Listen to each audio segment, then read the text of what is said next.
तो आज हम सफर पर चलेंगे सोमनाथ मंदिर के, एक ऐसी जगह जिसका इतिहास आप जानते हैं उतना ही गहरा और उथल-पुथल भरा है जितना कि वो समंदर जिसके किनारे ये शान से खड़ा है।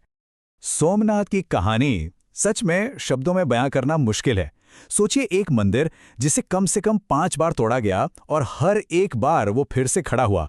ये कहानी है एक अटूट विश्वास की, एक ऐसी हिम्मत की जो कभी हारी नहीं। तो सवाल ये उठता है कि आखिर इस मंदिर का इतना गहरा आध्यात्मिक महत्व क्यों है। इसकी सबसे बड़ी वजह यह है कि ये भगवान शिव को समर्पित 12 ज्योतिर्लिंगों में सबसे पहला माना जाता है, और यही बात इसे हिंदू धर्म के सबसे पवित्र तीर्थों में से एक बना देती है। तो ये ज्योतिर्लिंग आखिर होता क्या है? असल में ये भगवान शिव का एक स्वरूप है, जिसका मतलब होता है प्रकाश का स्तंभ या पिलर ऑफ लाइट।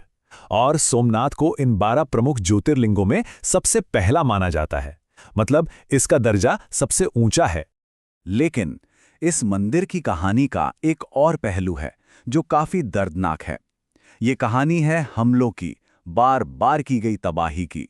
सदियों तक ये विनाश का चक्कर चलता रहा और ये भी इसकी पहचान का एक अहम हिस्सा बन गया। अब जरा इन हमलों के सिलसिले पर नजर डालते हैं। ये देखकर सच में हैरानी होती है।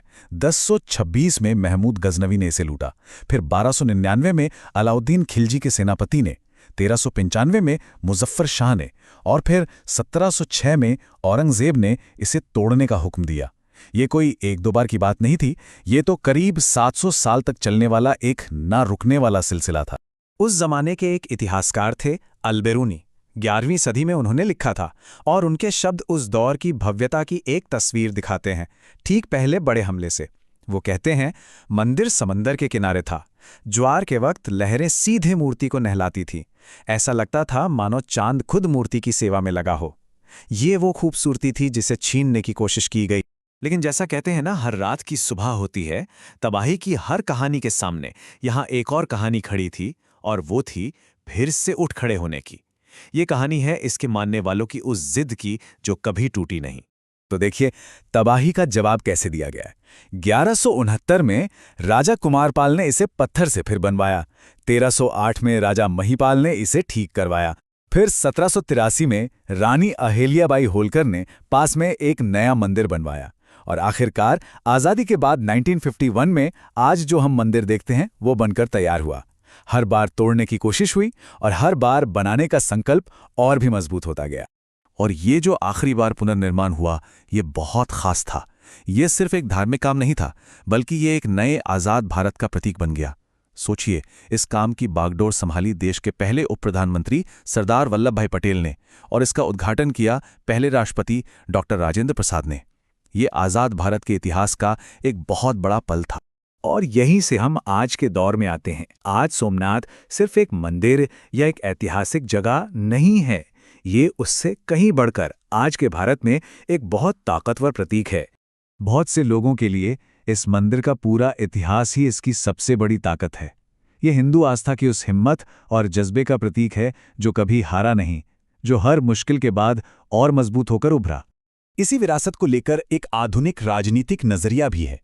प्रधानमंत्री नरेंद्र मोदी ने एक बार कहा था कि अतीत के हमलावर तो अब हवा में धूल हो गए, लेकिन सोमनाथ आज भी शान से खड़ा है और हमें उस शाश्वत भावना की याद दिलाता है जिसे कोई मिटा नहीं सका। ये दिखाता है कि मंदिर का वजूद हमलावरों के वक्त से कहीं ज्यादा बड़ा है। तो इतना कुछ जानने के बाद अब बात करते हैं आज की। अगर कोई आज इस मंदिर में जाना चाहे तो वहां का अनुभव कैसा होता है, चलिए इस पर एक नजर डालते हैं। अगर कोई दर्शन करने जा रहा है तो आरती का समय जानना सबसे जरूरी है। मंदिर की दिनचर्या इन 3 आरतियों के इर्द गिर्द ही घूमती है। सुबह 7 बजे मंगल आरती, फिर दोपहर 12 बजे राजभोग आरती और शाम को 7 बजे संध्या आरती। हर आरती का अपना एक अलग माहौल और एक अलग आध्यात्मिक अनुभव है। और हाँ, अगर वहां जाने का प्लान बन रहा हो तो कुछ जरूरी नियम भी जान लें। कपड़े शालीन होने चाहिए। मोबाइल फोन, कैमरा और चमड़े का कोई भी सामान अंदर ले जाना मना है। हाँ, अपना सामान रखने के लिए लॉकर की सुविधा है। और एक और चीज, शाम को 8 से 9 बजे तक एक जय Somnath light and sound show होता है, उसे बिल्कुल मिस मत कीजिएगा। वो मंदिर के पूरे इतिहास को आंखों के सामने जिंदा कर देता। तो इस पूरी कहानी के बाद एक सवाल मन में जरूर आता है, एक अकेली इमारत की कहानी, उसका बार बार टूटना और फिर से खड़ा हो जाना, ये किसी सभ्यता की आत्मा के बारे में क्या बताता है? उसकी हिम्मत, उसके विश्वास और कभी ना हारने वाले जज्बे के बारे में क्या कहता है?